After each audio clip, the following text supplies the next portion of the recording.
Apriamo le danze, apriamo subito la diretta del Bosco dei Sogni. Ciao Federica, da un po' che non ci sentivamo. Ciao Max, Come stai? Tutto bene? bene, grazie. Tu come stai? Tutto ok. Finalmente, diciamo così, un po' di primavera. Cosa ci racconti di bello oggi? Oggi ho scelto uno scritto di qualche giorno fa Sì, che ora vi leggo. allora a te i microfoni. Grazie. L'amore è come il tempo. Non puoi perderlo perché non ti appartiene. Puoi solo godere appieno del suo meraviglioso dono. L'amore non può farti del male. Ti mostra ciò che ancora devi guarire. L'amore non si allontana. Cambia solo modo di manifestarsi. L'amore non può spezzare un cuore. È in grado di aprirlo, liberandolo dal dolore. L'amore non ha colpa se due persone si separano, ma ha il merito di averle fatte incontrare. L'amore non può toglierti qualcosa. Elargisce immensi doni a chi si accorge della sua presenza. L'amore non finisce solo perché una storia si conclude, perché l'amore si trasforma, ma non si ferma. Rimane sempre un po' di profumo d'amore nel cuore di chi ama. Rimane sempre un po' di profumo d'amore nel cuore di chi ama. Grazie Federica, grazie di cuore. Ricordiamo ai nostri ascoltatori che siamo con l'autrice, la scrittrice Federica Perrucci e il suo libro è Gocce di Eternità. Allora, tantissimi in bocca al lupo per questa tua Grazie. scuola guida. Grazie di aver Un saluto aperto, a tutti. grazie a te di aver aperto il Bosco dei Sogni oggi con i tuoi messaggi. Alla prossima Federica. Alla prossima, è sempre un piacere. Ciao. Anche per noi. Ciao Federica, voi rimanete in linea, Ciao. un po' di musica e poi partiamo con il Bosco dei Sogni.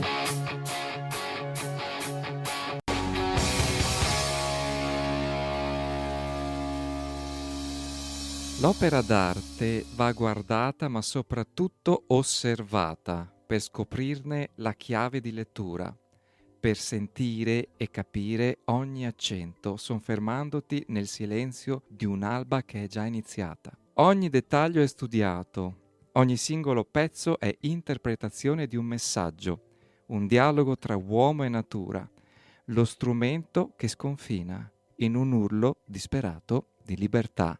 Eccoci qui al Bosco dei Sogni, Max Ungaro, Radio Gamma 5, siamo in collegamento con un nuovo ospite che oggi è Marco Martalar. Ciao Marco! Ciao, ciao. Allora, il nostro Marco Martalar si sta distinguendo da un po' di tempo a questa parte per le opere scultoree che sta facendo.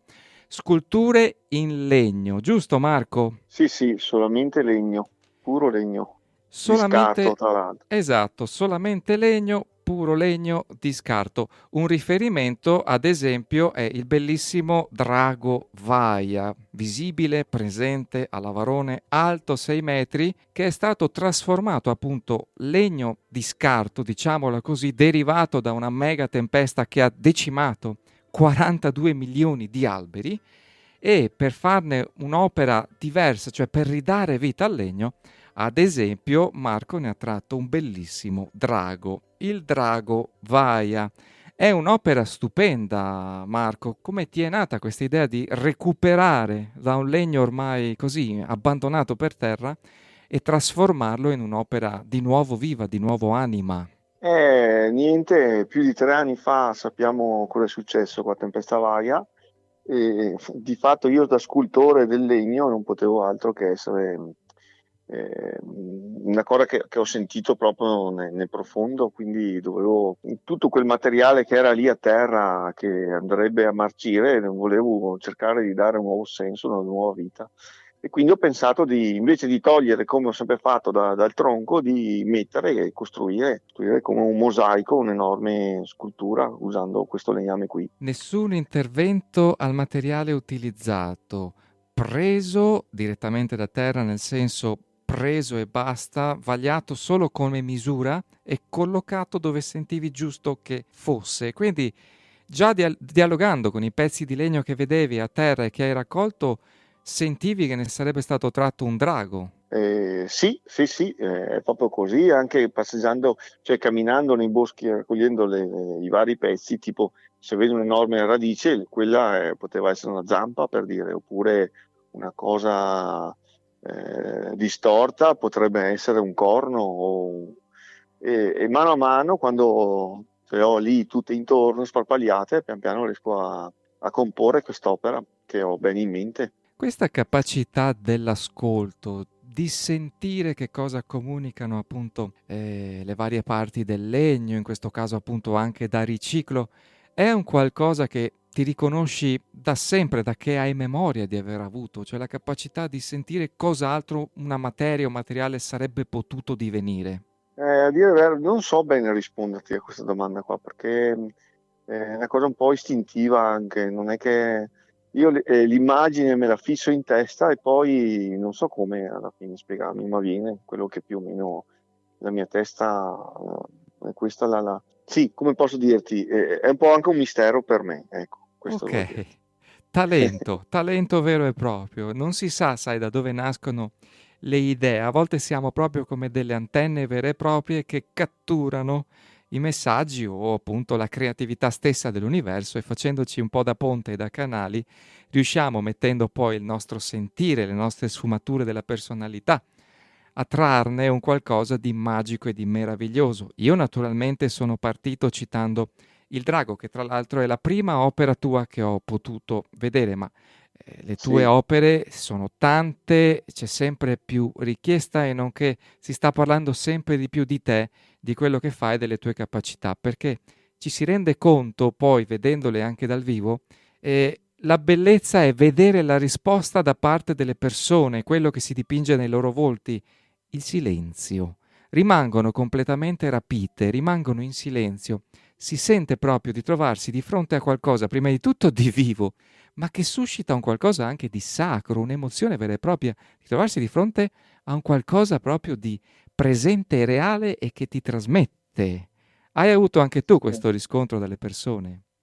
Beh, in maniera particolare ce l'ho avuto con il drago quando un giorno, una domenica, sono salito per un'altra intervista in TV e mi sono trovato con centinaia e centinaia di persone che stavano lì intorno a osservare questo drago, ma c'era veramente un momento come, nonostante erano veramente tante persone, c'era anche molto silenzio, questo mi ha un po' stupito.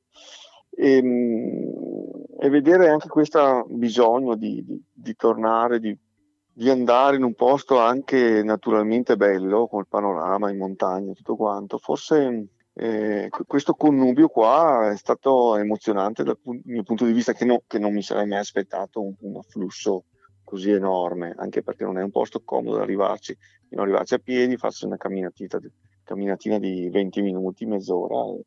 C'è gente che era lì, aveva fatto il suo, se l'ha già guadagnato come il suo pezzo di drago, ecco come posso dirti. La faccio è stupendo perché appunto il drago domina su tutta la vallata, appunto come dicevi tu, è in Sì, rialzo, è svettante, però appunto è un drago che non incute o timore o nient'altro di simile, ma ti lascia proprio a bocca aperta perché va a toccare direttamente, e qui ti porto il mio punto di vista, la mia personalissima esperienza, per carità, sì, ma al bambino interiore, cioè comunica con quella parte di te collegata al mondo della fantasia, che tutto è possibile, che tutto si può realizzare attraverso i sogni, attraverso la creatività. Ecco, questo drago non fa paura, parla col tuo bambino interiore. sì, sì, era l'intento. Ma per te allora immagino appunto che so che ogni tanto veniva qualcuno su a vedere ma cosa sta facendo, ma immagino che per lo più eri solo. Per te, Sì. quando l'opera è finita, quando hai messo l'ultimo tassello che sentivi fosse proprio l'ultimo e lo hai visto, lo hai guardato anche magari occhi negli occhi in faccia, per te com'è stato allora vederlo fatto e finito? Ma sai, è un po' difficile da capire perché per un artista l'opera non è mai finita, è che devi a un certo momento decidere, boh, ecco, adesso è conclusa, ma in realtà vorresti sempre aggiungere qualcosa o togliere qualcosa, dipende dal tipo di opera. E questo qua diciamo che mette un po' in crisi l'artista, ecco. Perché comunque a un certo punto devi dire ok, boh, è finito, adesso devo fare altro, come no? Ti allontani, lo guardi e come dire, boh, lo saluti. Ok, Buon viaggio. lo lasci andare, magari lo Sì. vivi un po' attraverso le altre persone, nel senso un po'... Ah, dopo sì, dopo Eh, parte tutta un'altra cosa, soprattutto in questo caso qua, lo vivo veramente attraverso le altre persone che mi scrivono, mi mandano foto, si raccontano e lo vivi proprio anche attraverso le altre persone che si vestono in costume o si fanno delle foto. Intanto ti leggo i messaggi che stanno arrivando, che sai che li vedo qui a monitor. E il 674 ti scrive: Ciao Marco, a Padova ho visto la tua bellissima opera Contatto. Sai che è la Ah radio di sì, Padova? sì, sì, sì, c'è un'opera che sono due enormi mani che si sfiorano, tipo qualcosa che assomiglia un po' alle mani di Michelangelo della Pesce. Ed è lì davanti al centro Giotto, in Viale Venezia. Sì, perché di opere appunto ne hai fatte diverse, ne stai facendo Sì, diverse. Ricordiamo l'Angelo a Jesolo o il sì, Gallo appunto a Gallio e, e sì, addirittura hai fatto anche in Finlandia il Leone in Finlandia o la sì. Custode che è bellissima a Venezia. E 540 che mi sta scrivendo, l'opera di Marco a Padova si trova proprio davanti al centro Giotto, giusto Marco? Sì, sì, è proprio lì, sono due mani che si sfiorano, mani giganti, penso che sono sui 7-8 metri lunghe, più o meno, e altre Certo, due, e e sono lì davanti al centro Giotto, sì. si intitola Contatto, Contatto. È stato sì. ispirato a qualcosa, magari al periodo che abbiamo, che stiamo attraversando? Esatto, sì, sì, sì, era proprio ispirato a questo, la mancanza di contatto e quindi la voglia di tornare a questa cosa che è importantissima tra noi. Ma tra l'altro questo legno ha anche contatto perché praticamente è creata sia con legname di alberi morti di parchi padovani che assieme a alberi di vaia. E quindi c'è stata una fusione tra i due tipi di alberi, tra il mondo montagna e pianura. Anche questo contatto c'è stato. Certo, e ricordiamo che siamo in collegamento con Marco Martalar, scultore e artista del legno, che tra le altre cose lavora anche con gli elementi come il fuoco. Ho visto tue opere incendiate addirittura. Sì, c'è stata una fase intensa di fuoco. Bruciavo le opere per ottenere questo effetto forte, duro come sull'opera, ma anche sì di carattere, ecco, perché l'opera alla fine rimane ma bruciata, nera, carbonizzata. Consiglio ai nostri gentili ascoltatori, per chi ha la possibilità di collegarsi un attimo in rete, di cercare già visivamente, fotograficamente le opere di Marco Martalar. Ricordiamo che si tratta per lo più di legno di riciclo, ad esempio in questo caso del Drago di Vaia, di boschi, ettari e ettari di boschi distrutti da una tempesta, ma anche di legno, come ci stava dicendo, raccolto un po' in giro. Ecco, collegatevi in rete, cercate le foto delle sue opere, fatevi catturare dalla bellezza di quanto fa, perché è un qualcosa veramente di magico, di unico. C'è anche chi mi ha scritto, un altro ascoltatore: Ciao Max, ciao Marco, io ho visto l'opera Il Leone Alato, mi pare si chiami così. La cosa Sì. incredibile è che visto al tramonto da una certa angolazione sembrava che invece sopra ci fosse una figura femminile a cavalcarlo. Ah, vedi. Suscitano emozioni diverse, insomma, Sì, e sì. dipende un po' anche da chi guarda, no? Certo, è giusto guardare che ognuno guarda con i propri occhi e farsi trasportare da emozioni che ognuno di noi ha, sue personali. Penso che è importante questa cosa nell'arte. Per te allora che cos'è il legno? Quando lo raccogli, che sensazione ti dà? La cosa più importante è che cioè, il legno ci dà un sacco di cose a noi esseri umani, tanto prima di tutto le piante, il legno ci dà da respirare, lo dimentichiamo sempre, ma ci dà probabilmente una delle cose più importanti per la vita. Per questo dovremmo averne rispetto degli alberi. Poi mi dà calore, lo uso per scaldarmi, mi dà arte, mi dà gran parte di quello che è la mia persona, la dà veramente il legno, il bosco, che è una cosa, quando si cammina nel bosco, è una cosa, è un'esperienza sempre, no? la natura forte che circonda, che sentirsi parte di questa, non sentirsi estranei.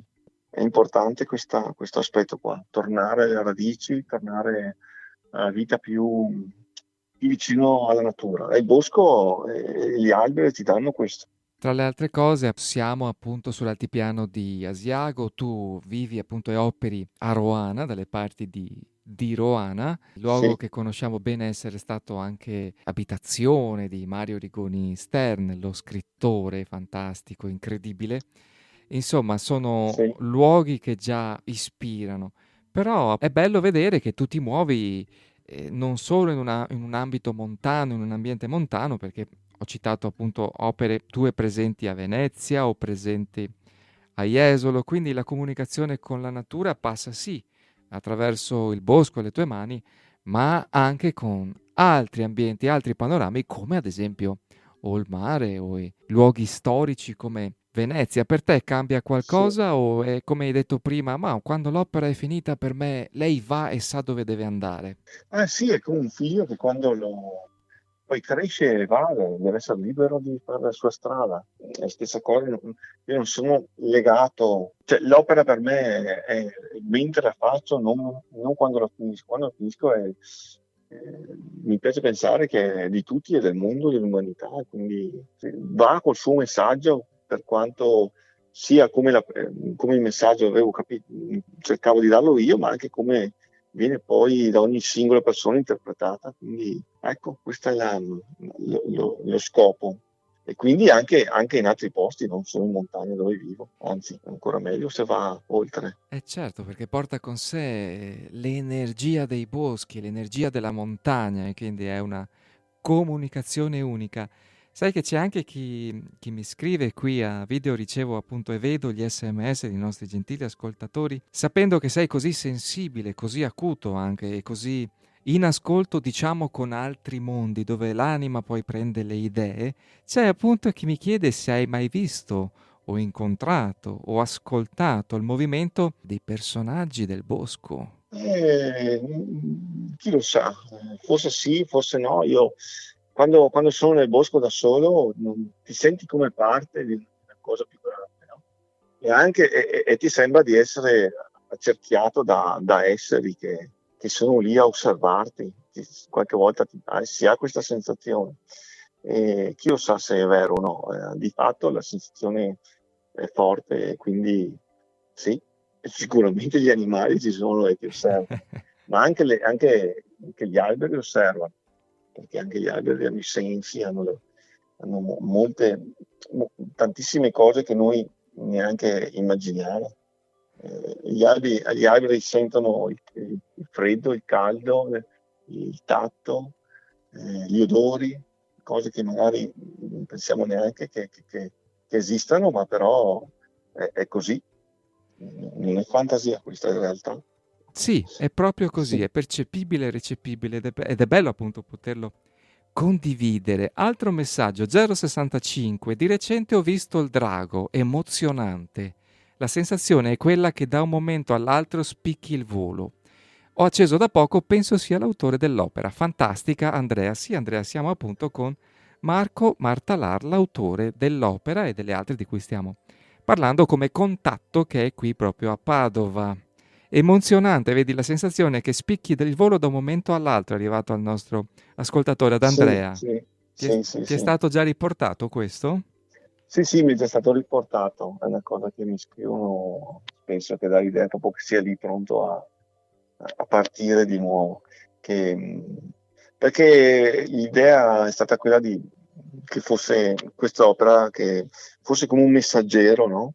Un messaggero che la natura ci ricorda, come convaia, che ci ricorda che alla fine bisogna saper ascoltarla, il messaggio forte della natura. Non vivere questo mondo asettico e distaccato, perché senza, come dicevo prima, senza non c'è neanche l'ossigeno, come l'ossigeno ci serve tutto della natura. L'essere umano e gli alberi.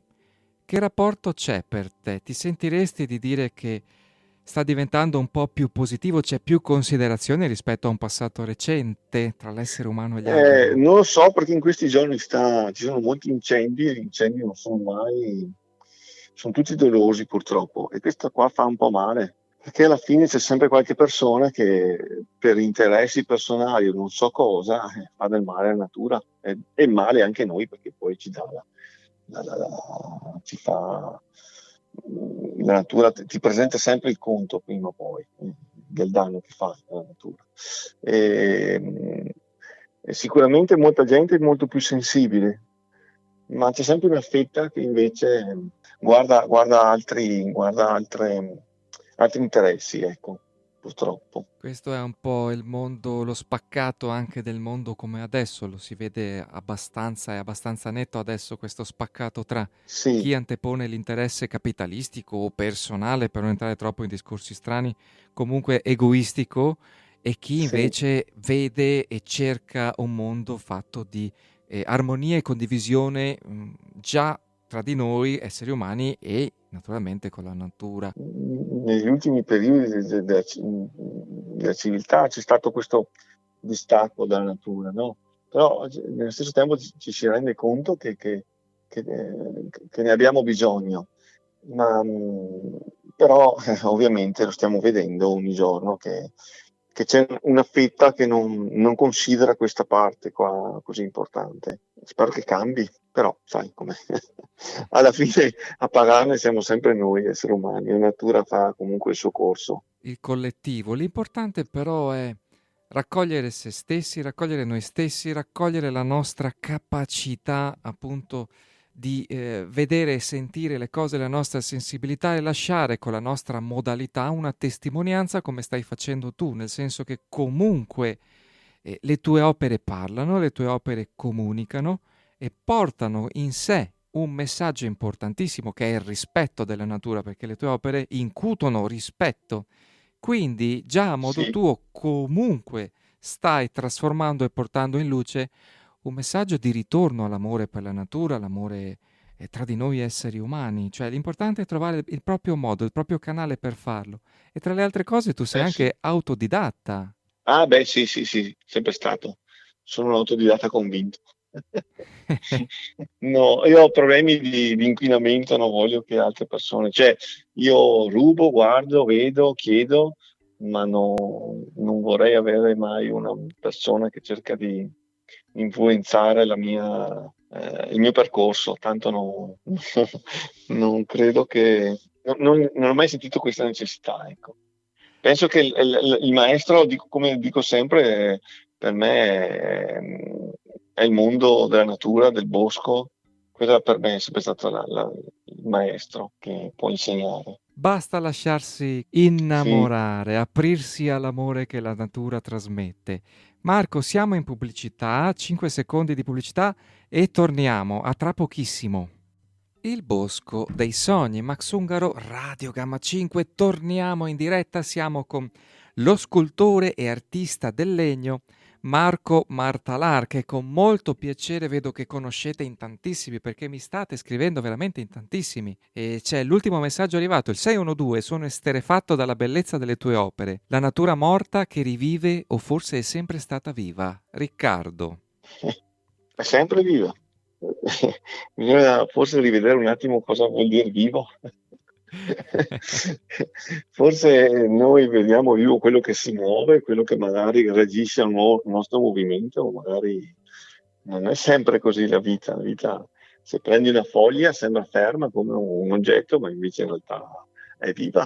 Ti sta dando, come dicevo prima, ti sta dando l'ossigeno quella foglia e fa vivere anche te. Pensa all'importanza dei diversi tipi di vita, no? E anche un'opera d'arte può essere viva, soprattutto se fatta con materiali naturali. Con... Cambia col tempo, sì. non è un pezzo d'acciaio, cambia sempre continuamente.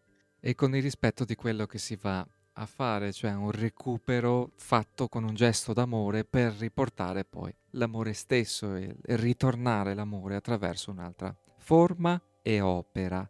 Durante la pubblicità ti stavo poi chiedendo se hai qualche novità, qualche progetto in arrivo. Beh, a parte i lavori che sto facendo adesso, perché in realtà li sto lavorando per un privato, però sì, c'è qualcosa che bolle in pentola, sempre in quel del Trentino, di molto grande come il drago, diciamo che è un animale che è molto conosciuto, però lo lasciamo un attimo sospeso perché potrebbe essere una cosa che si potrebbero aprire scommesse di che animale si tratta.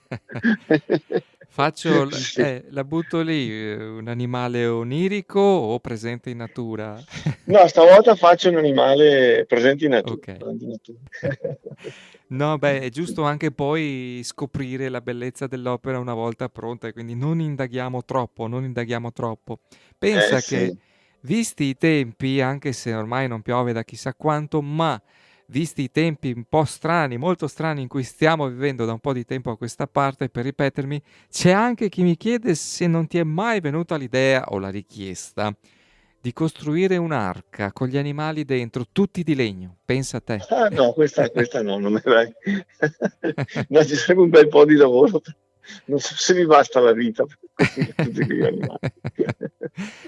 Il Sarebbe legno di sicuro, ma la eh, mia vita. il legno sì, il tempo forse chi lo sa. Certo che sarebbe Eh, anche questa effettivamente un'opera sì. sacra, nel senso che incuterebbe un rispetto enorme anche questa, già solo a Sì, vederla da lontano. anche perché questo messaggio l'arca è una custode, no, di tutto quello che la natura può trasportare, no? Un uomo custode di tutta questa vita, chi lo sa. Mi sembra un lavoro un po' grosso da fare. Beh, Mi poi fa un po' paura. bisogna vedere poi le proporzioni, magari non si chiedeva un'arca a grandezza naturale, che magari potrebbe anche tornare utile. Qua non si capisce niente, non si sa mai. Sì, per il momento no, visto il secco, però non si sa Però dai. mai. Sai Sì, Marco, in una delle interviste che ho visto e che ho potuto seguire, delle tue interviste, ultime interviste, appunto sono rimasto anch'io molto colpito da come parlavi della realizzazione delle tue opere. Adesso non mi sì, ricordo di quale in particolare, forse del leone stavi parlando, non so se del leone alato o del leone appunto in Finlandia, ma della base di partenza, della complessità che c'è dietro, perché appunto tu ne ricavi già un'idea, vedendo il legno, raccogliendo il legno, hai come un sentire che ti dice questa forma è quella che si andrà a realizzare, ok, sì, ma poi c'è veramente tutta una struttura anche interna che prende forma, c'è lo scheletro, e ci sono anche, per così dire, ti sei espresso, gli organi stessi, cioè c'è tutta una vita interiore oltre alla scultura che si andrà a vedere poi esteriormente. sì, e tra l'altro la parte che non si vede forse è la parte, non è meno artistica, perché in realtà comunque devo fare un bel studio sulla figura che vado a fare, ma soprattutto c'è anche un po' di ingegneria perché poi deve supportare tutto il peso e da lì anche come il drago, il leone che sono all'esterno, arrivano le umidità, il vento, tutto, quindi deve essere molto robusta. Io ci salgo nella figura per costruire.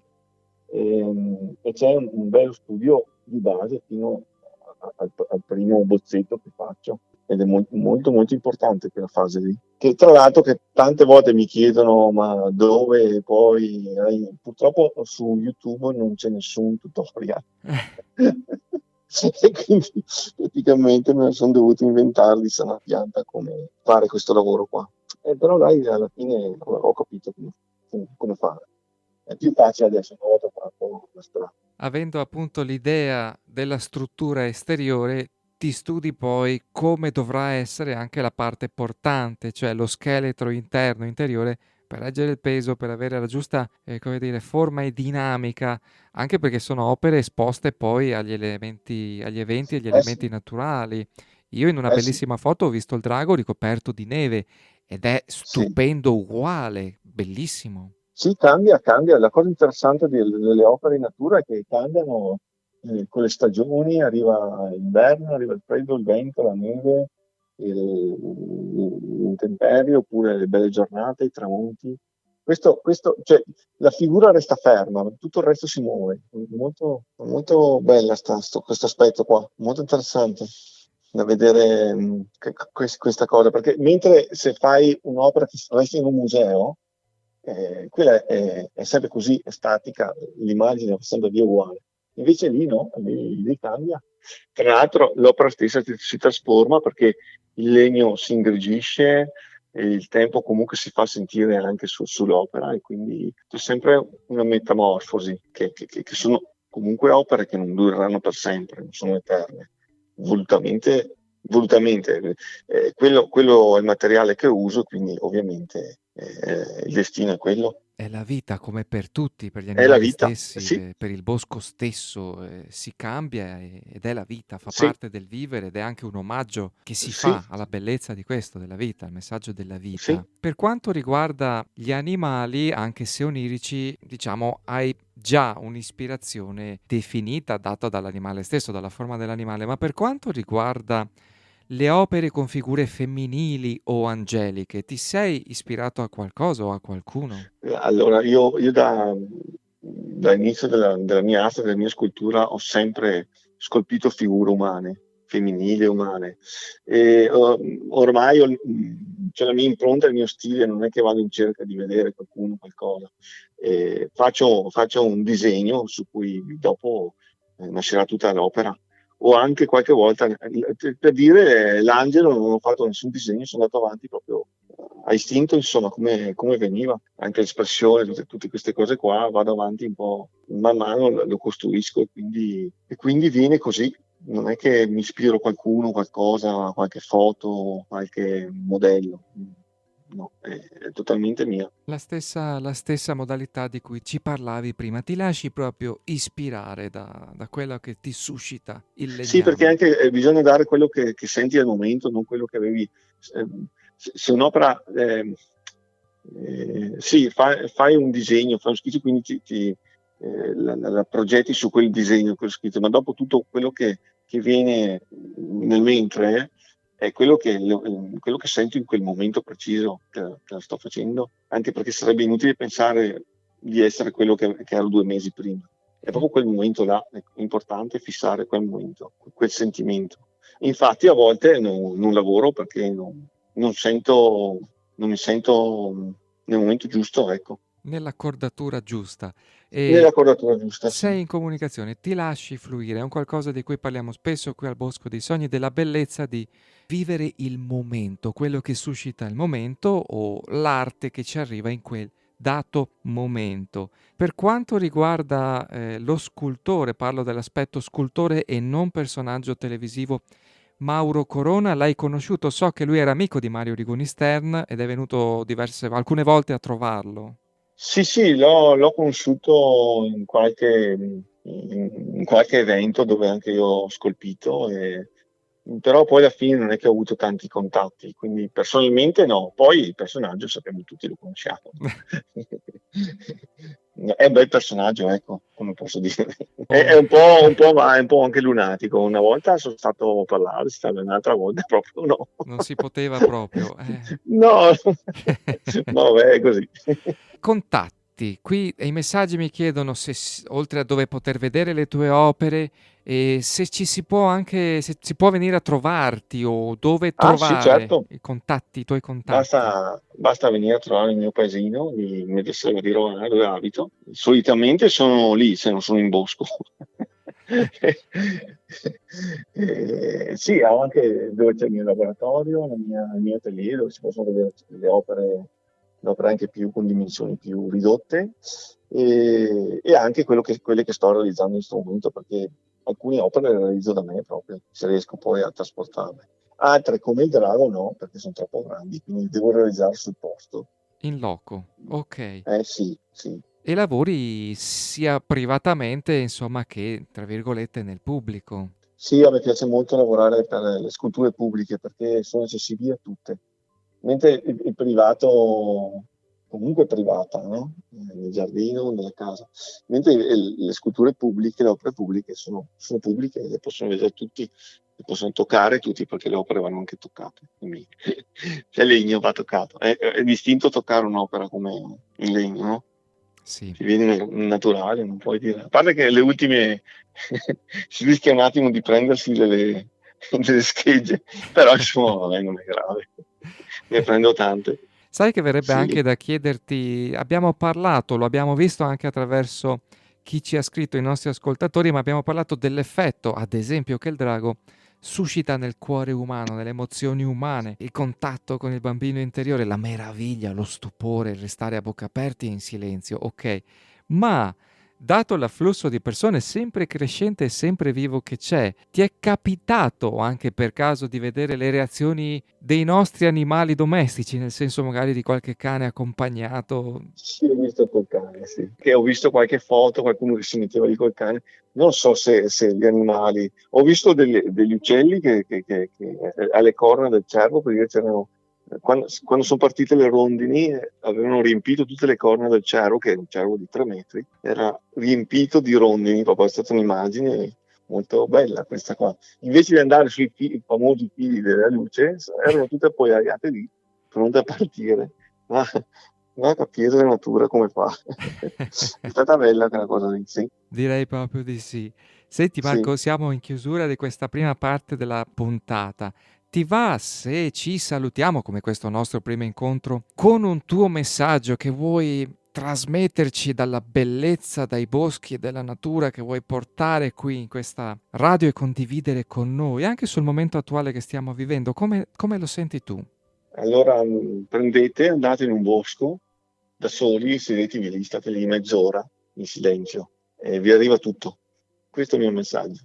E non serve altro, no, serve altro. Grazie, grazie di cuore Marco Martalar per essere stati qui con noi al Bosco dei Sogni. Ok, Grazie grazie a mille. tutti. Grazie Un Marco. saluto a tutti. A prestissimo. Cari ascoltatori, Ciao. voi rimanete in linea che tra poco arriva il nuovo ospite.